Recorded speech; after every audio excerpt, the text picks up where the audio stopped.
Welcome to SQL, DDL, DML, and procedures.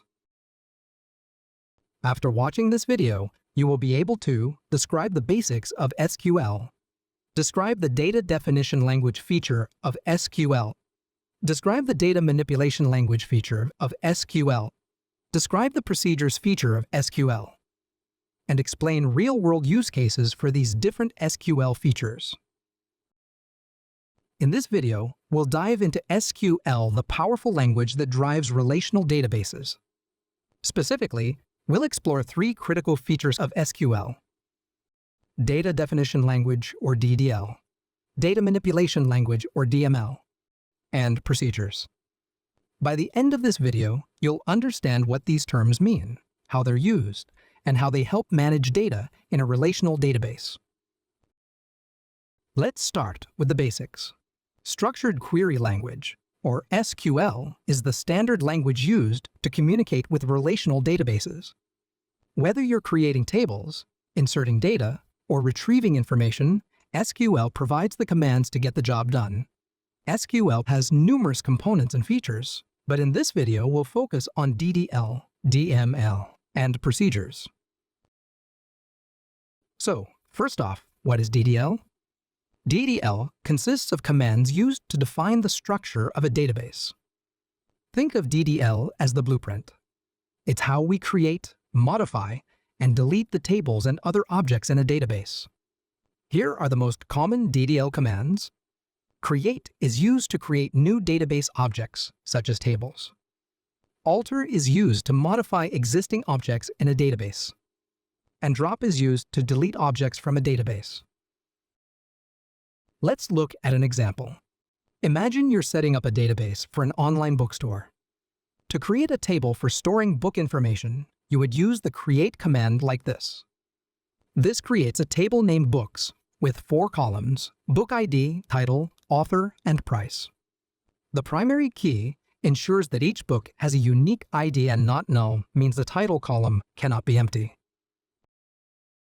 Now, suppose you want to add a new column for the publication year. You can use the alter command to edit the books table. The add command, followed by the column name and data type, adds the column to the table. Here we are adding an integer column called publication year to the books table. And if you decide to remove the table entirely, you'd use the drop command like this. Next, let's look at DML. DML is used to interact with the data inside tables. While DDL sets up the structure, DML is all about managing the data itself. Here are the primary DML commands. Insert adds new records. Update modifies existing records. Delete removes records. And select retrieves records. Although technically, select is part of a separate category called data query language, or DQL. It's often included in DML discussions. Let's continue with our bookstore example from before. To add a new book, you'd use the insert command and specify values for the book ID, title, author, and price. This adds a new row to the books table.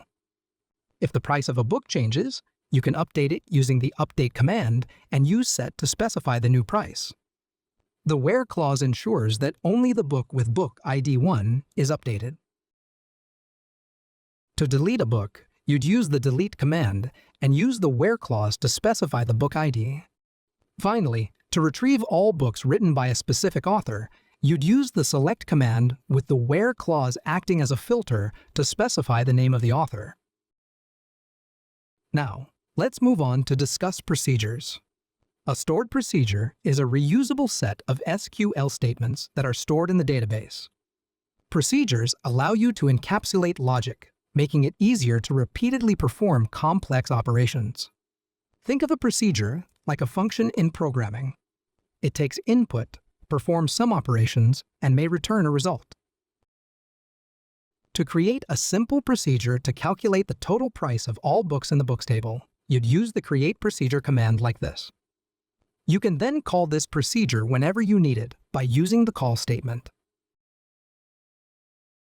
Procedures are especially useful in real-world scenarios where you need to automate repetitive tasks like monthly reports, perform complex business logic, such as calculating discounts or validating data, or enhance performance by reducing the amount of data sent between applications and the database.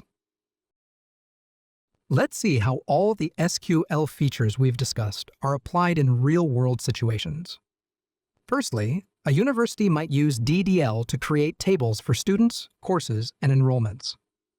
When a new academic year starts, they can use create commands to set up new tables and alter commands to update course details.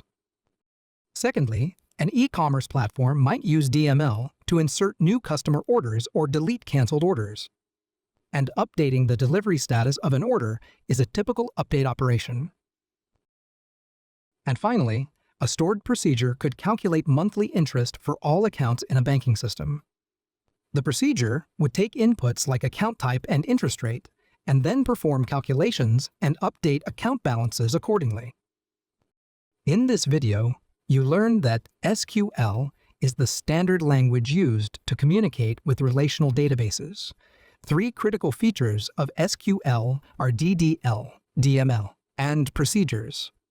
DDL is used to define and modify the structure of a database with commands like create, alter, and drop.